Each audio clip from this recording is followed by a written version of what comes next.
a bank token from the Bank of Upper Canada, 1857.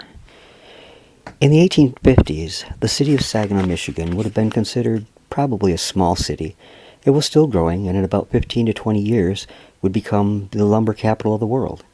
I would imagine there were many foreigners that visited the city, but with travel as it was in those days, there probably were not that many visitors. So that would mean very few foreign coins are found. The coin or token I'm about to tell you of was found on the west side of Saginaw, Michigan.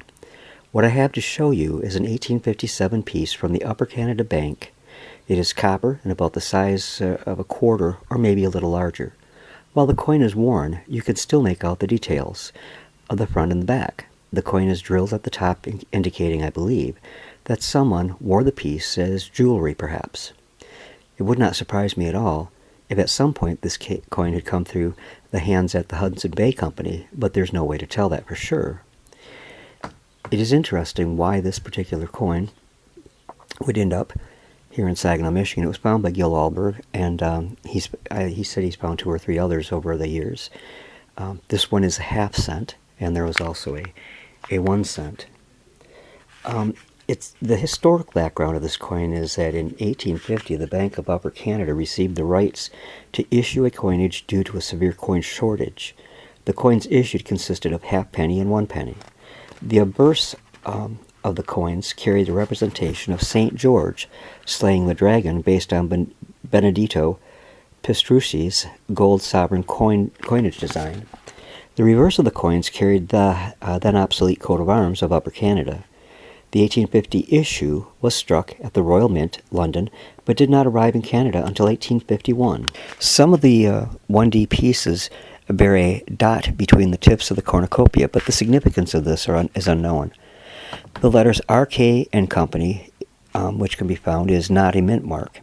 It is the mark of Rowe, Kentish and Company of London, the agents of the Bank of Upper Canada, that were used to place their coin orders. In 1852, the Royal Mint started to strike the second issue, but due to a heavy schedule and time pressure, the coin dies and planchettes were transferred to Heaton's Mint. There is a way that the strikings can be distinguished, but I don't know how it is. It's very difficult to do. The Royal Mint issue has the dies in medallic alignment, whereas the Heaton Mint issue has the dies in coin alignment. In 1854, Heaton's Mint were asked to strike a new coinage. There are 2 types of 4s in the date, a plain 4 and a crosslet 4. In 1857, the year of the coin in question here, Heaton's Mint were asked to strike this final coinage.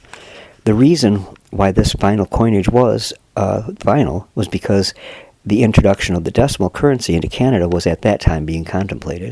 In 1863, the Bank of Upper Canada complained to the Canadian government that it had a hard time trying to issue their final coinage because of the change to decimal currency. The government bought the coins and stored them in a warehouse as copper bullion. After Canada Confederation, a portion of the coins managed to reach circulation, but the majority of the coins were melted in 1873 under government supervision. Also interesting about this coin is, as I said, that on the obverse is the image of St. George slaying the dragon. And so it might be kind of interesting to take a look at that story. According to the Golden Legend, the narrative episode of St. George and the Dragon took place somewhere he called Selene.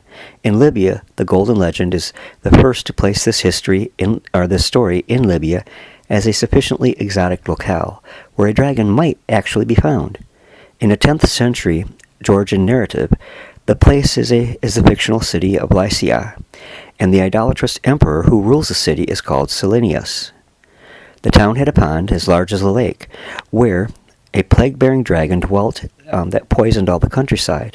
To appease the dragon, the people of Selene used to feed it 2 sheep every day, and when the sheep failed, they fed their children, chosen by lottery. It happened that the lot fell on the king's daughter, who is called Sabra, in some versions of the story, that is. The king, distraught with grief, told the people they could have all his gold and silver and half of his kingdom if his daughter were spared. But the people refused. The daughter was sent out to the lake, dressed as a bride, to be fed to the dragon. St. George by chance rode past the lake. The princess, trembling, sought to send him away, but George vowed to remain. The dragon reared out of the lake while they were conversing. St. George fortified himself with the sign of the cross, charged it on horseback with his lance, and gave it a grievous wound. He then called the princess to throw him her girdle and to put it around the dragon's neck. When she did so, the dragon followed the girl like a meek beast on a leash. The princess and St. George led the dragon back to the city of Selene, where it terrified the people at its approach. But St. George called out to them, saying that if they consented to become Christians and be baptized, he would slay the dragon before them. The king and the people of Selene converted to Christianity, and George slew the dragon, and the body was carted out of the city on 4 ox carts. 15,000 men baptized without women and children. On the site where the dragon died, the king built a church to the Blessed Virgin Mary and St. George, and from its altar a spring arose whose water cured all diseases. Traditionally, the word with which St. George slew the dragon was called Ascalon, a name recalling the city of Ashkelon, Israel. From this tradition, the name Ascalon was used by Winston Churchill for his personal aircraft during World War II, since St. George is the patron saint of England.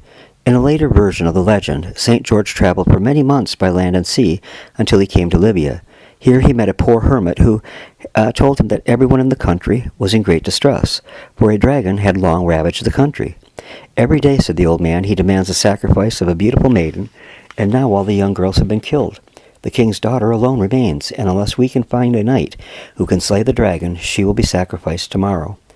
The king of Egypt will give his daughter in marriage to the champion who overcomes this terrible monster." When St. George heard this story, he was determined to try and save the princess. So he rested that night in the hermit's hut, and at daybreak set out to the valley where the dragon lived. When the dragon drew near, he saw a little procession of women headed by a beautiful girl dressed in pure Arabian silk. The princess Sabra was being led by her attendants to the place of death. The knight spurred his horse and overtook the ladies. He confronted them with brave words and persuaded the princess to return to the palace, and then he entered the valley. As soon as the dragon saw him, it rushed from the cave, roaring with a sound louder than thunder. Its head was immense and its tail 50 feet long, but St. George was not afraid. He struck the monster with his spear, hoping he would wound it. The dragon's scales were so hard that the spear broke into 1,000 pieces, and St. George fell from his horse. Fortunately, he rolled under an enchanted orange tree, against which poison could not prevail, so that the venomous dragon was unable to hurt him. Within a few minutes he had recovered his strength and was able to fight again. He smote the beast with his sword, but the dragon poured poison on him, and his armor split in two. Once more he refreshed himself from the orange tree, and when, with his sword in hand, he rushed at the dragon and pierced it under the wing where there were no scales, so that it fell dead at his feet. And that's the story.